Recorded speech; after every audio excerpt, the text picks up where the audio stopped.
Assalamualaikum warahmatullahi wabarakatuh.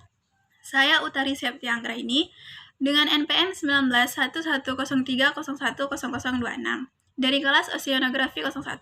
Di sini saya akan mereview satu jurnal dengan judul yaitu Perbedaan Penggunaan Konsentrasi Larutan Asam Sitrat dalam Pembuatan Gelatin Tulang Rawan Ikan Pari Mondol, Himantura Gerardi, dengan volume 4 dan halaman dari 105 sampai 114 dengan tahun 2015 dan ditulis oleh Chandra Santoso, Titi Surti, dan Sumardianto. Seperti yang kita ketahui, gelatin merupakan protein hasil hidrolisis kolagen tulang dan kulit. Penggunaan gelatin ini sangat luas, khususnya itu dalam bidang industri, industri pangan, dan maupun non-pangan. Gelatin memiliki sifat yang khas, yaitu berubah secara reversibel dari bentuk sol ke bentuk gel.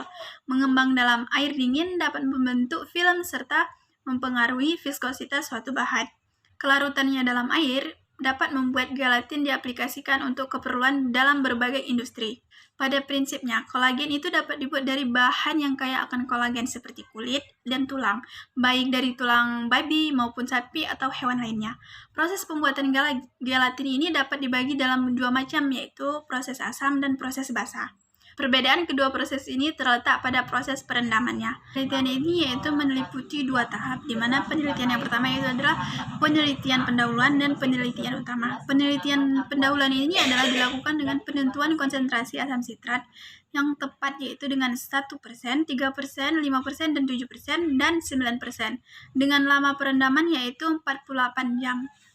Berdasarkan hasil uji kekuatan gel, pada penelitian pendahuluan didapatkan konsentrasi yaitu 5% dengan memiliki nilai yang paling tinggi yaitu 97.751 G per blom. Hingga pada penelitian utama dilakukan pengecilan interval yaitu pada konsentrasi 4%, 5%, 6%, dan tanpa perlakuan asam sitrat atau kontrol dengan lama perendaman yaitu 48 jam. Metode penelitian yang digunakan yaitu bersifat eksperimental laboratoris dengan menggunakan rancangan acak lengkap yaitu RAL.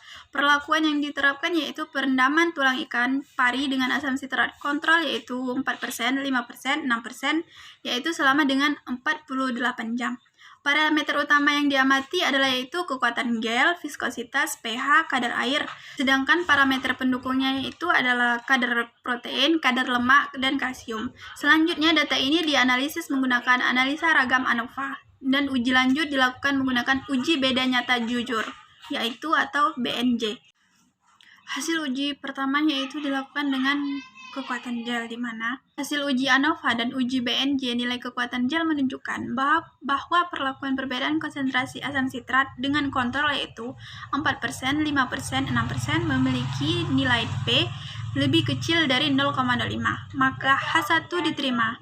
Hal ini mengindikasikan bahwa perbedaan konsentrasi asam sitrat memberikan pengaruh yang berbeda nyata terhadap nilai kekuatan gelatin tulang rawan ikan pari. Hasil uji yang kedua yaitu adalah viskositas. Hasil uji ANOVA dan uji BNJ nilai viskositas menunjukkan bahwa untuk perlakuan perbedaan konsentrasi asam sitrat dengan kontrol yaitu 4%, 5%, dan 6% memiliki nilai P lebih kecil dari 0,05, maka H1-nya itu diterima. Hal ini mengindikasikan bahwa perbedaan konsentrasi asam sitrat memberikan pengaruh yang berbeda nyata terhadap nilai viskositas gelatin tulang rawan ikan.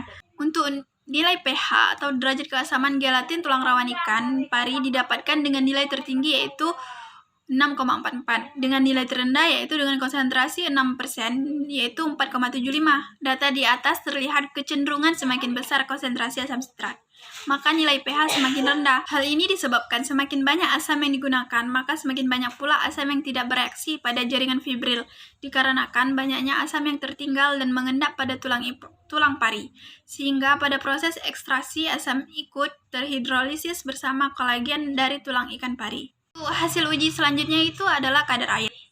Untuk hasil uji ANOVA dan uji BNJ, nilai kadar air menunjukkan bahwa untuk perlakuan perbedaan konsentrasi asam sitrat dengan kontrol 4%, 5%, dan 6% memiliki nilai P lebih kecil dari 0,5, maka H1-nya diterima. Untuk uji hasil selanjutnya yaitu adalah kadar protein, di mana hasil uji ANOVA, uji BNJ, dan nilai kadar proteinnya itu menunjukkan bahwa perlakuan perbedaan konsentrasi dengan asam sitrat kontrol 4%, 5%, dan 6% memiliki nilai yaitu dengan P lebih kecil dari 0,05, maka H1-nya itu diterima. Untuk uji selanjutnya yaitu adalah kadar lemak, di mana hasil uji ANOVA nilai kadar lemak menunjukkan perlakuan perbedaan konsentrasi asam sitrat dengan 4%, 5%, dan 6% menunjukkan bahwa nilai P lebih besar dari 0,05. Hal ini menunjukkan bahwa perbedaan konsentrasi asam sitrat memberikan pengaruh yang tidak nyata terhadap nilai kadar lemak gelatin tulang rawan ikan pari. Hal ini menyatakan bahwa perbedaan konsentrasi asam sitrat memberikan pengaruh yang tidak nyata terhadap konsentrasi tulang rawan ikan pari. Berdasarkan hasil uji BNJ dengan kadar lemak yaitu kering, dengan perlakuan konsentrasi asam sitrat yaitu 4%, 5%, dan 6%, terdapat perbedaan yang tidak nyata, yaitu dengan P lebih besar dari 0,05. Ini menyatakan bahwa nilai kadar lemak itu memberikan pengaruh nyata terhadap perlakuan kontrol. Untuk hasil uji selanjutnya itu ada kalsium, di mana hasil uji ANOVA, hasil uji BNJ terhadap perlakuan perbedaan konsentrasi asam sitrat dengan kontrol 4%, 5%, dan 6% menunjukkan P lebih kecil dari 0,05, maka H1 diterima. Kesimpulan yang didapat pada jurnal ini yaitu karakteristik gelatin tulang rawan ikan pari dengan konsentrasi asam sitrat dengan kontrol yaitu 4%, 5%, 6% memberikan perbedaan yang nyata terhadap kekuatan gel, viskositas, pH, kadar air, dan kadar protein dan kalsium, tetapi tidak berbeda nyata terhadap nilai kadar lemak, serta pembuatan gelatin tulang ikan pari dengan perlakuan perendaman larutan asam sitrat 4% dengan lama perendaman 48 jam merupakan konsentrasi yang optimum.